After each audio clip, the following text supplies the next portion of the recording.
We are back here on Girl Talk, and we're having a great time talking, and all at once we recognize we probably should invite our audience to participate in this great discussion. Yeah, turn on the Mike cameras. Covert is here from Covert Aire. We're talking about the change of seasons, and we're talking about when you turn on your heat for the first time. That burning smell. She loves it.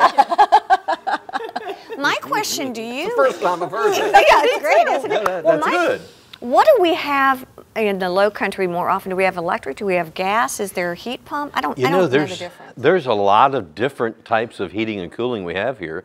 What she's probably referring to is a heat pump. Oh. And when she turns the heat on, if it's a degree, 2 degrees higher than the set point, that's the electric heat burning off whatever dust was left over from the summer. I like the smell of dust. There you go.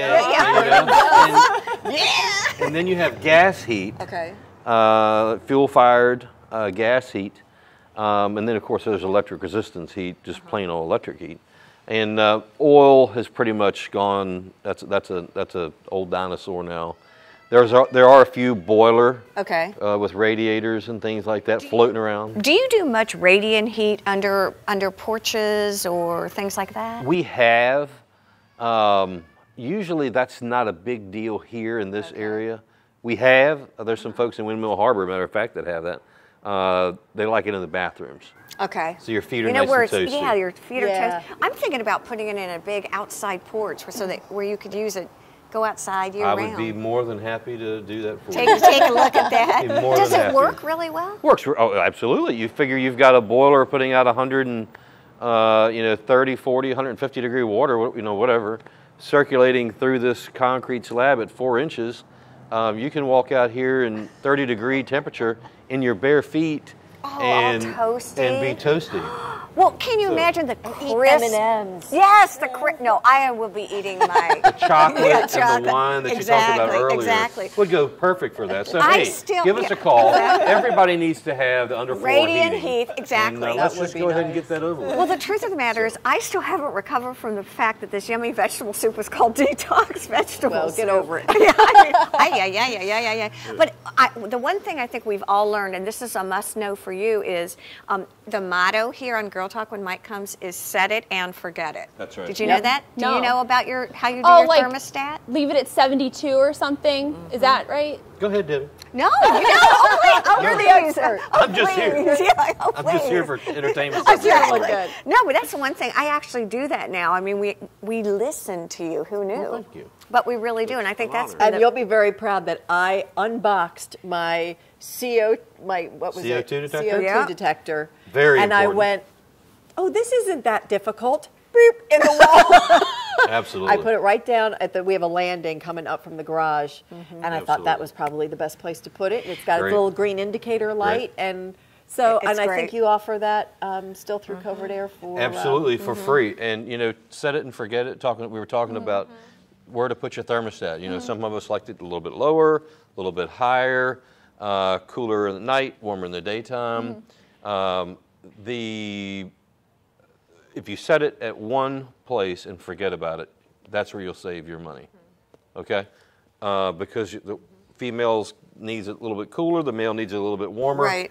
I can't solve that. We're the opposite. My husband will jack that down to like 67. It's like living in an igloo. I like 67 too. But set it and forget it. That's the deal. I'm sorry. No, what I was going to say that is it's been interesting listening to what Deb's done, what I've done, now listening to you. You talk about HVAC and oh my gosh, HVAC, what's there to talk about? Every single time you've come on.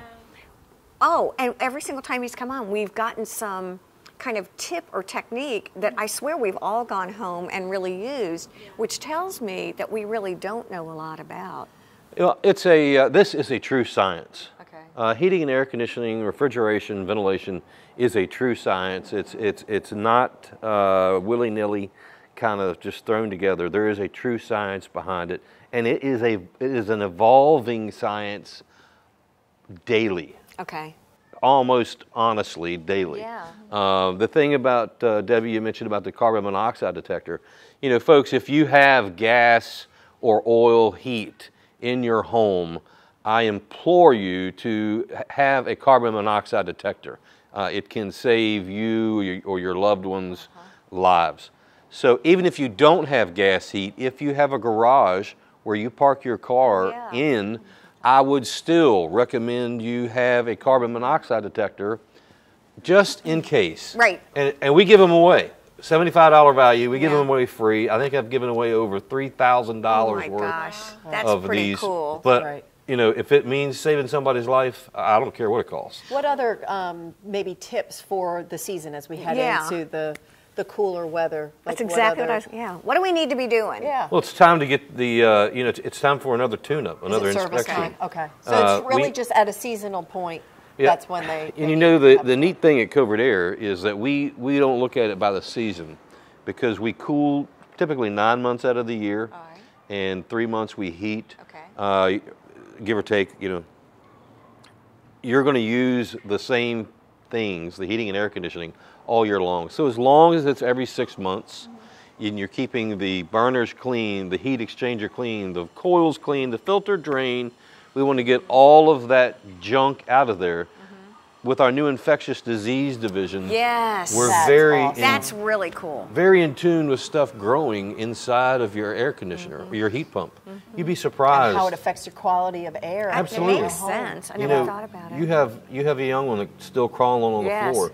You don't want her picking up dust balls and eating those. Well, if you've got green stuff growing in your air handler, do you want your 2-year-old, 3-year-old breathing that? I think not.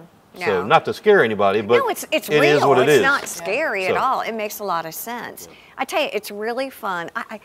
Who knew that we would find Mike Covert talking about? I love Mike Covert. Me too, but talking about air conditioning is like, we get excited every time we know you're coming, because we're like, oh yeah, it really is. You know it's going to be a lively discussion. Absolutely. Stay with us. We'll be right back here on Girl Talk.